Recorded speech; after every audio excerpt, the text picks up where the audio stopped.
regard de l'interprétation que la presse donne à sa suspension aux travaux du dialogue, la SYNCO a été contrainte de s'expliquer aux facilitateurs, d'où le sens de cette audience. On est venu dire aux facilitateurs qu'on n'a pas jeté de discrédit sur le dialogue de la cité Louia, mais l'Église a estimé important, nécessaire de suspendre sa passion.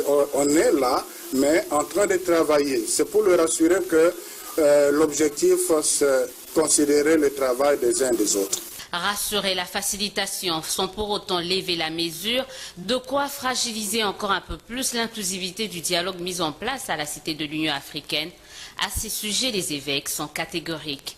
On ne parlait pas de l'inclusivité quand vous avez vous-même été témoin de ce qui est arrivé le 19 et le 20.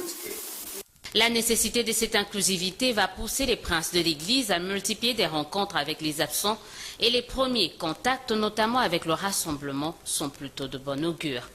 Il n'est pas fermé au dialogue. Les évêques l'ont encouragé. Il a annoncé qu'après le dé, il y aura un conclave de rassemblement à l'issue duquel il y aura un cahier de charges. Voilà donc un élément qui rassure qu'il n'est pas fermé à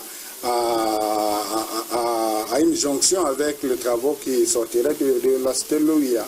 Ce mardi, d'autres chefs des confessions religieuses ont été reçus par Kodjo. Ces derniers se disent disposés à apporter leur expertise dans la résolution de la crise en RDC.